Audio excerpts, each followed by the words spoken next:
To my retirement roadmap. This is a video, unedited, and let's call it beta release, to talk about bonds, bond funds, and also tips ladder. So that's really what's going on here. I do have to do some disclaimers here. As I mentioned, this is unedited and is a beta release, but I did want to get it out as quickly as possible. Additionally, this is not meant to be individual financial advice. So if you decide you like what you're seeing here, you definitely should talk to a professional, whether a CPA or a financial advisor, before you make any changes based on what you see here. Of course, unless you are very much knowledgeable and experienced with investments. Okay, so anyway, I wanted to go ahead and get started on this, walk through it. This is not what you typically see when it comes to bonds in a portfolio. So we'll walk through this. I wanted to show the key takeaways here so you can see what's going on, and you can keep going with as we dive deeper into it. So basically, in my retirement roadmap, I use tips as protection during stock market downturns. They're all about protection. They're insurance. Bond funds are avoided. I do not use them because they are driven, their values are driven by external factors. And I don't view them as investments or use them as investments. And I don't use them as a diversification within a portfolio, which is their typical use. Bonds and mostly bond funds are used for that, for diversity in a portfolio. Instead, I use these 5 to 7 year tips ladders, and they're really meant to provide insurance for the amount of money that's not covered through other sources of secure income like Social Security.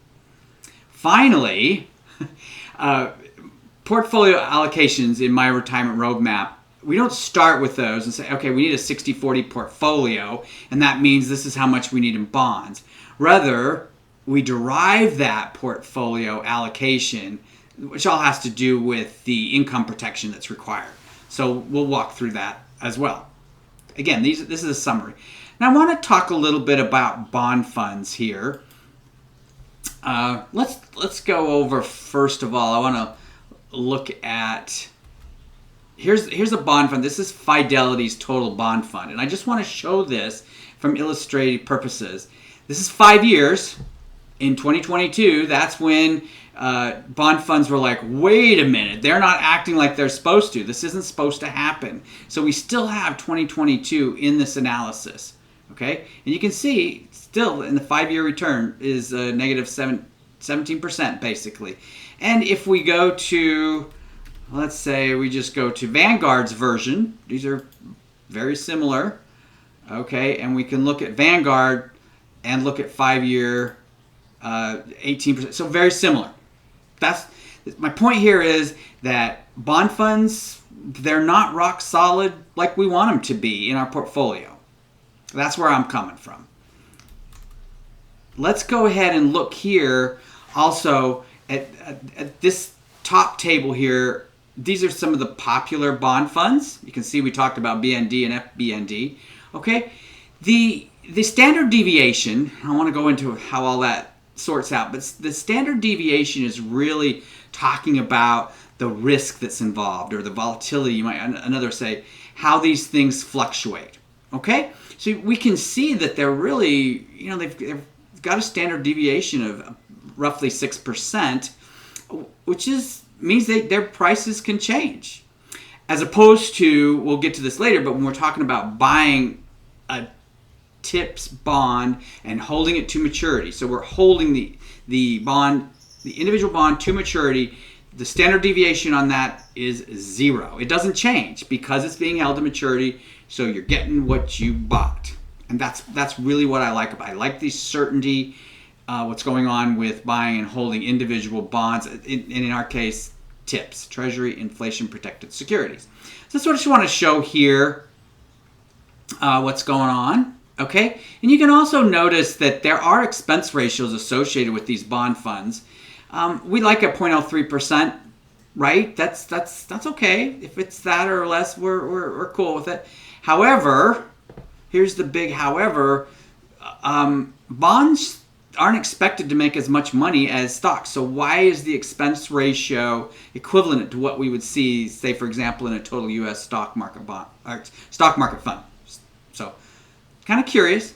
Now let's look down here. So we're talking about TIPS. These are TIPS funds, this lower table. Okay? And because you think, well, maybe I could just get a TIPS fund. Not so much. Not so much the case, okay? We can see here that these columns are flipped, but you can see the standard deviation. They still have volatility. They're still changing. So they aren't rock solid either. The TIPS funds aren't either, even though their underlying their underlying security is a TIPS. Okay, just wanted to provide this information here. Now I'm going to talk a little bit about, shifting gears a little bit, and talk about the stock market. Because in our portfolio, the stock market, stocks, equities, that's the engine. These are the things that we need to produce income. Okay? It really is. This is what we rely on for those of us who have investable assets in retirement. I just wanted to show what's going on here in bear markets. Now, bear markets are like, it's dropped 20%. That's how it qualifies as a bear market. And you can see these are the bear markets that we've seen since the Great Depression. And we can see their peaks when it was at its high, and then when it reached a low, and then how long it took to recover when they did.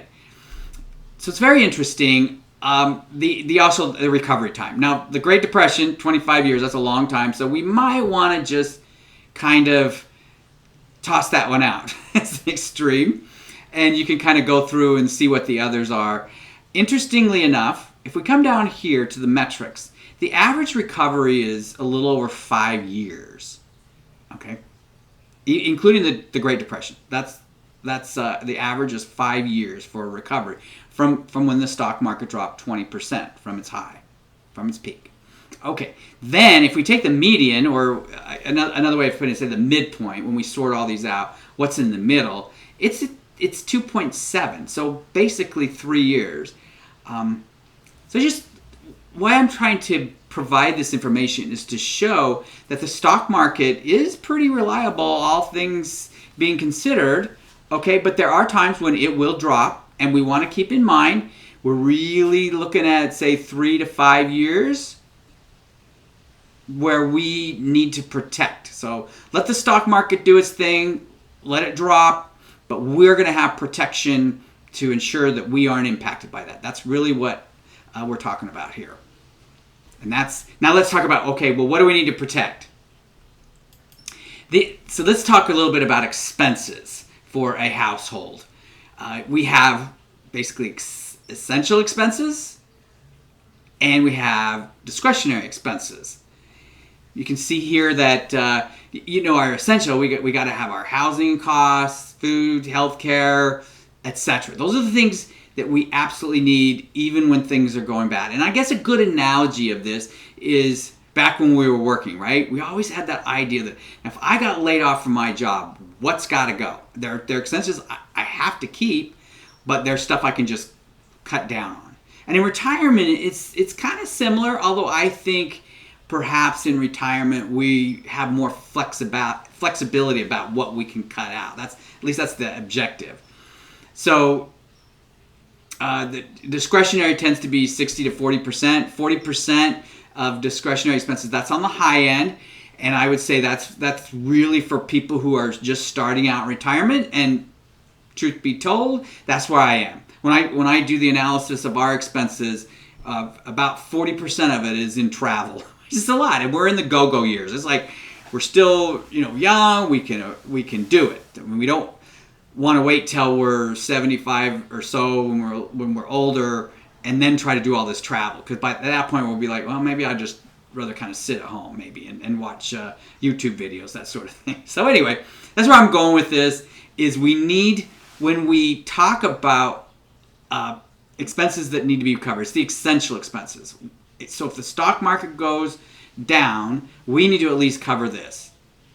And so what we do is we say we got sources of secure income. So these are perfect examples. Social Security, right? It's there. If we're on Social Security, that includes secure income. It's going to be there no matter what the stock market does. Pension income is pretty much exactly the same. We can rely on it. It is secure. Okay, and then sometimes people have single premium immediate annuities, or they have bond. Well, we're going to talk about TIPS ladder here. It's CDs. You can have CDs. That's secure income. So the stock market can do its thing, but this will take care of it. So we give an example down here. We have a household that says, hey, listen, our essential expenses are $8,000 per month. We also, we're on Social Security. So our household total, we get $5,000 in Social Security, which leaves a gap of $3,000 a month, $36,000 a year. So in my roadmap, we need to protect that and make sure that this $36,000 is there during the time that we are allowing the stock market to recover. And so I use bond ladders. And in our example right here, okay, I've said, okay, we need basically $36,000 a year. And we're going to build it with, this is a 7-year rung ladder, okay, but it starts in a half a year, this model. Everybody's a little bit different on how we model the bond, but this is how it would be structured. It's this simple. And basically, every year, this bond ladder will provide $36,000 of income. And the beauty of it is it is protected for inflation. So if inflation goes up, that $36,000 is going to go up with inflation. So this purchasing power stays the same. And that's what I very much like about TIPS. TIPS are, they're guaranteed by the, I guess we can use the word guaranteed in this case because it's the U.S. government, okay? They're backed by the U.S. government, and not to get down too much of a bunny trail here, but I think we can count on the U.S. government and protect, covering its obligations when it comes to securities. Kind of those things would be the last to go. If they can't cover their obligations that they have with TIPS, then the economy probably has a lot bigger problems going on. So anyway, I just wanted to give this example of a bond ladder. These are individual securities owned by the investor. They will, as long as they're held to maturity, they will absolutely return the amount plus the inflation protection. Very reliable. This means if you have this in place, you can sleep better at night. You don't have to worry if the stock market's going up and down. In fact, the ideal is you don't even look at the stock market because you're covered. You're covered for the duration of the bond ladder. Now, I also wanted to point out here, this is rather interesting. I did not come up with this on my own. I've been listening and to all sorts of experts, and so I've derived different pieces from different sources. And this is the part that I really like. Okay, so this fictitious household has $1,000 of investable assets. Or excuse me, $1 million of investable assets. And please don't get hung up on the significance of that, because some people might say, I don't even have close to $1 million. I'm toast. Don't want you to go there. But this is just an example. They have $1 million of investable assets. They're going to buy TIPS for $245,000. What that means, okay, let's just round up to 25%.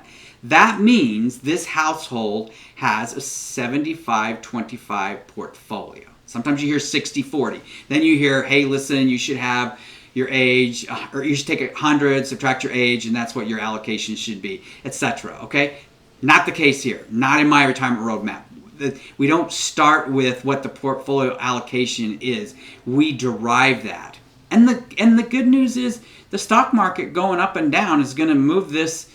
It's going to move the portfolio allocation, but it's always protected. So that's what I really like about that. I think it's great. One final note that I want to include is that TIPS ideally are held in a qualified retirement account.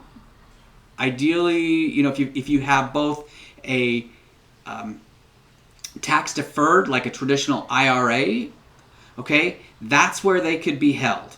They could also be held in a Roth account, but probably better if you've got money in a tax deferred. That's the best place to hold tips, and you can do that in IRAs. It's very simple to do. I've seen it Fidelity, Schwab.